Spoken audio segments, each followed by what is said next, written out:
Hallo, wir sind Regina und Reinhard und wir versuchen unser großes Haus seit vielen Jahren umzurüsten auf nachhaltig und energiesparend.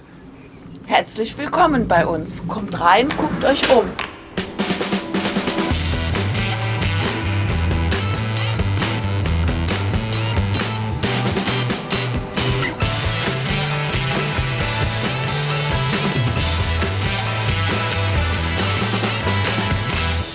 So, das ist das große Wohnzimmer, der größte Raum im Haus, der uns auch damals bewogen hat, dieses Haus überhaupt zu kaufen. Die Möglichkeiten und die Versprechungen dieses Raumes waren einfach unwiderstehlich.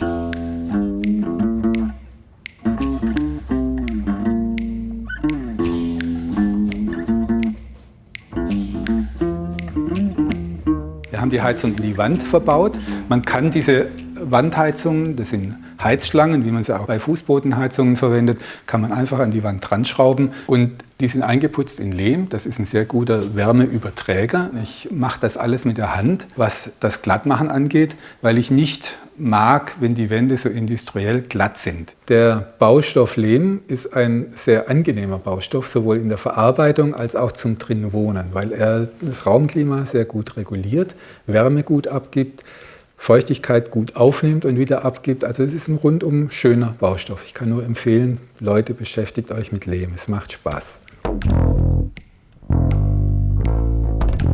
Licht spielt bei uns natürlich eine große Rolle. Wir haben hier zwei Sorten Licht. Das eine ist dieses indirekte Licht oben. Wir haben uns entschieden, da Skulpturen an die Wand zu machen, die auch zur Formung der Wand gut passen. Die andere Lichtsituation ist hier, da wo wir sitzen. Deshalb haben wir hier für diesen Ort eine Lampe gebaut. Auch das ist Gips und ein bisschen Kupferrohr aus der Installationstechnik und schon hat man so eine schöne Lampe. Die Fenster sind alle hier unten ausgemauert in ganz unterschiedlichen Arten und Weisen. Das waren früher natürlich die Nischen, wo die Heizkörper drin waren. Die Wand hat die genügend große Heizfläche. Deshalb sind diese Nischen jetzt rein dekorativ noch da. Wir haben sie ausgebaut. Hier so ein kleines Landschaft, die immer korrespondiert mit dem, was draußen ist. Hier an diesem Fenster drüben sieht man einen kleinen Ausguck. Den habe ich gebaut, weil meine Frau gerne am Fenster sitzt und rausguckt, was draußen los ist. Aber vor allem die Kinder haben sich hier natürlich gerne aufgehalten, sind drauf rumgeklettert und haben rausgeschaut.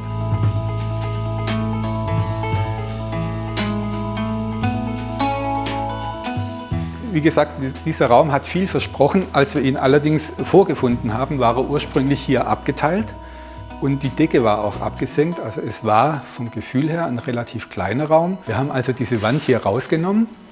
Die ist nicht tragend, das war schnell klar. Es gibt da oben einen Stahlträger, aber es war auch schon klar, dass oben im Obergeschoss der Boden oben sich ein bisschen absenkt und deshalb haben wir diesen Baum hier reingestellt. Ich habe ihn drunter gekeilt und seitdem ist diese ganze Konstruktion sehr stabil. Außerdem ist es offensichtlich ein Lieblingsobjekt für fast alle Besucher. Viele umarmen ihn.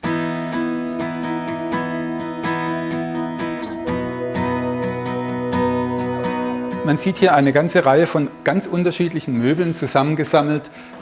Sieht ein bisschen aus, wie wenn wir auf dem Trödelmarkt gewesen sind. Das ist nicht so. Diese Möbel kommen zu uns. Wir sind sehr darauf erpicht, dass die Dinge, die hier stehen, schon ein gewisses Leben mitbringen, Erlebnisse mitbringen. Deshalb sind die meisten Sachen geerbt, gefunden oder selbst gebaut. Der Tisch beispielsweise ist selbst gebaut. Wir haben gerne viele Gäste, deshalb die Größe. Meine Frau wünschte sich was mit Stuck. Ich habe hier da unten Gipsfüße gebaut, an denen Stuck dran gebracht ist. Diese Möbel beispielsweise, diese zwei Stücke, die sind Erbstücke von meinen Großeltern. Die haben dieses Holz als Hochzeitsgeschenk von ihrem Onkel aus Brasilien bekommen. Der war dort Missionar und hat einen Baumstamm über den See geschickt, über das Meer geschickt und da hat der örtliche Schreiner daraus diese Möbel gebaut.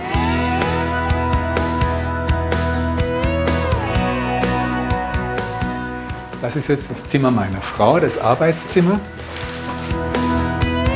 Ja, hallo. Das ist mein Büro. Ich bin gesetzliche Betreuerin und ein Teil meiner Arbeit findet hier statt, ein Großteil im Außendienst. Ich liebe diesen Raum, weil er so hoch ist. Der Reinhard hat die Decke freigelegt. Sowas brauche ich, Luft nach oben. So, wir gehen weiter in die Küche. Auch ein großzügiger Raum. Wir haben auch hier verschiedene Zonen. Hier ist die Essecke.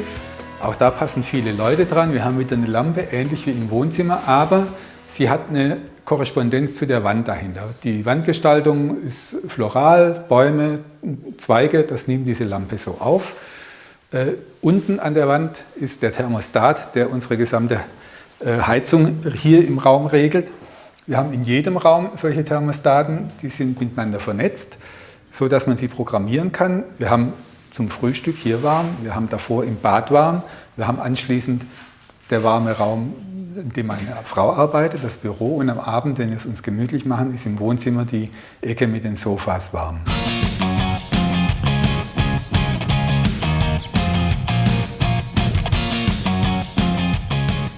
Der erste Blickfang, wenn man hier reinkommt, ist sicher diese rote Abzugshaube. Sie ist wie fast alles hier selber gebaut. Ich habe hier, das kann man sehen, mit Kupferrohren gearbeitet, weil Kupferrohre sind eigentlich ein sehr schönes Baukastensystem, kann man in jedem Baumarkt kaufen. Deshalb habe ich das hier ausgiebig genutzt. Die ganzen Schränke hier sind alle mit diesen Kupferrohren zusammengebaut. Sie hängen an der Decke, weil diese Außenwände sind Kalksteinwände, Bruchsteinwände, die schwer zu bearbeiten sind. Da Dübel reinzumachen, ist eine Sisyphusarbeit. Also muss man was anderes erfinden, und ich habe sie an die Decke gehängt, weil die Holzdecke trägt diese Sachen ganz wunderbar.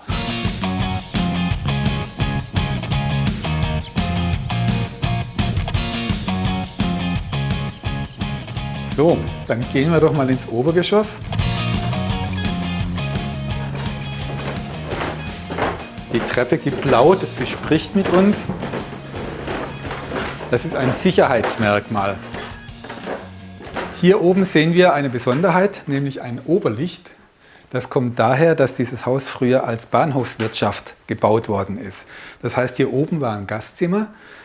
Deshalb, wie gesagt, auch dieses Oberlicht, damit man tagsüber hier nicht in einem dunklen Treppenhaus hochgehen muss. Das Oberlicht wird von uns auch immer schön sauber gehalten. Es gibt frische Dachfenster oben drin. Das sind natürlich isolierte Fenster mittlerweile, nicht mehr die alten.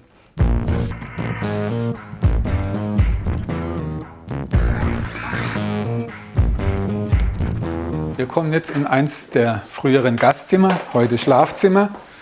Es ist auch ein großzügiges Zimmer. Es wirkt großzügiger, wie es war, als ich es vorgefunden habe. Denn hier war zugemauert. Da, wo jetzt diese schöne Schlafnische ist, da war zugemauert. Ich habe das weggemacht, habe es verkleidet. Da steht jetzt das Bett drin, das übrigens auch selbst gebaut ist. Das hier ist eher so ein Objekt aus den Kindermöbeltagen. Das war ein Schaukelstuhl für meinen Sohn. Der hat da drin viel geschaukelt. Das wird auch heute noch, wenn kleinere Kinder kommen, wird es gerne benutzt. Wir sehen hier an der Wand noch den ursprünglichen Zustand nach unserer ersten Renovierung. Das sind diese Heizkörper, die ich früher selber gebaut habe. Das ist damals schon ein Wärmestrahler gewesen. Der Nachteil davon ist, er braucht hohe Vorlauftemperaturen, weil er relativ klein ist. Deshalb kommt auch hier Wandheizung rein. Dasselbe Heizprinzip, aber große Fläche, also niedrigere Vorlauftemperatur. Das ist das, was wir wollen.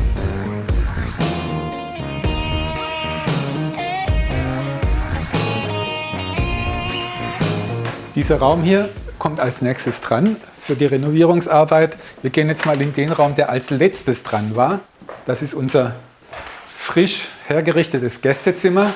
Es ist auch hier die Außenwand, nämlich diese Wand hier und da oben diese Wand hier. Die sind mit Heizschlangen belegt. Man kann ganz normal auf die Wand, so wie sie ist, so Rechen draufschrauben, auf die man die Heizrohre draufklicken kann. Das geht ganz einfach. Dann kommt ein Grundputz drauf an Lehm. Das sind ungefähr 2,5 cm Lehm. Das ist sehr angenehm zu verarbeiten, weil Lehm staubt nicht. Lehm muss man einfach nur nass machen, kann es dran schmieren und gut ist. Der trocknet dann, braucht 3-4 Tage, weil ich kann die Wand warm machen. Und dann kommt ein Deckputz drauf und dann kommt nochmal ein Feinputz drauf, den ich dann wieder auch hier mit der Hand einfach sauber glatt streiche.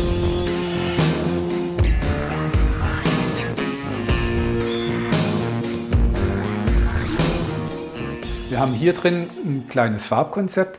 Wir sehen von draußen die Natur reinkommen. Das sieht man speziell hier an den Türkassetten, die ich gemacht habe. Wir sehen hier oben den Himmel, wir sehen die Sonne, wir sehen Laub oder Gras, wir sehen Blumen und wir sehen die Erde. Deshalb reflektiert es so ein bisschen von dem, was draußen reinkommt. Hier in der Mitte war ebenfalls wie im anderen Zimmer drüben zugemauert. Ich habe das aufgemacht. Wir haben einen riesigen, fast könnte man sagen, begehbaren Schrank. Und ansonsten ist es ein schönes Zimmer mit viel Atmosphäre für unsere Gäste.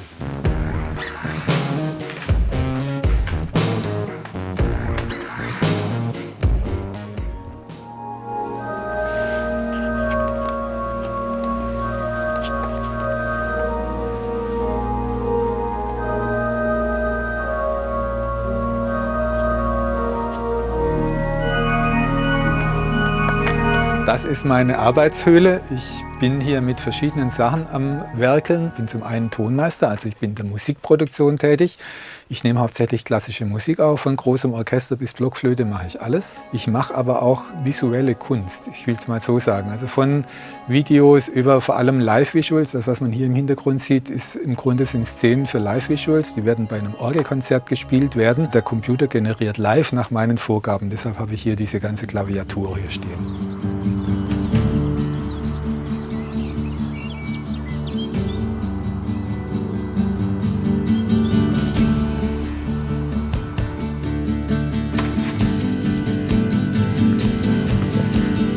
So, hier sind wir auf unserer kleinen Terrasse. Man kann hier am Fußboden sehen, wie groß ein kleiner Anbau war, der hier dran war, als ich das Haus gekauft habe. Man sieht da oben noch die Giebelkontur. Hier sieht man den Absatz zur Wärmedämmung. Das sind also gut 20 cm. Man hat mich früher für verrückt erklärt, als ich das gemacht habe, weil das unwirtschaftlich sei, so viel Wärmedämmung außen drauf zu machen. Das sieht man heute etwas anders. Es hat sich längst rentiert. Wir haben unseren Heizbedarf etwa um 2/3 gesenkt durch diese Dämmung. Es ist Holz mit einer Holzweichfaserplatte außen drauf und die Hohlräume sind mit Isoflok ausgeblasen. Es ist also hochwärmedämmend, sehr effektiv. Besser kann man es heute auch nicht machen. Das ist jetzt schon fast 20 Jahre alt.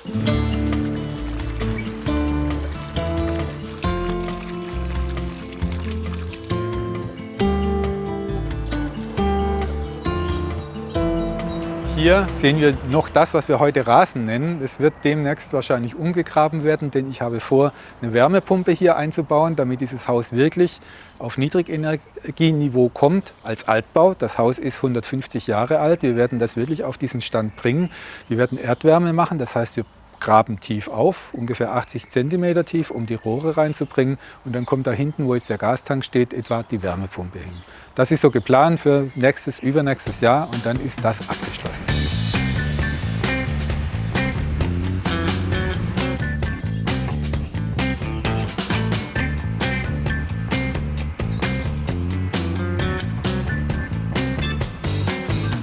Diese bunte Wand ist das Ergebnis eines Workshops, das ich mit meinem Kunstverein gemacht habe. Da haben 6 Frauen, Männer über das Thema Street Art auf dem Land sich ausgetobt. Das ist das Ergebnis davon und ich finde, das ist schon ein ganz guter Anfang. Es ist noch nicht fertig, aber es wird.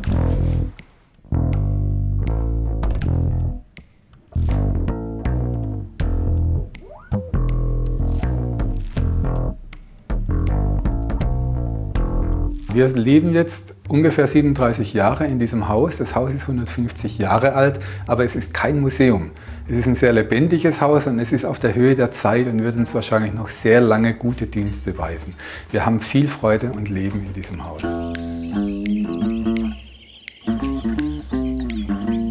Ja, das war die Roomtour durch unser Zuhause. Wir hoffen, es hat euch gefallen. Und wenn ihr mehr sehen wollt von anderen Häusern, klickt hier. Oder abonniert den Kanal. Tschüss!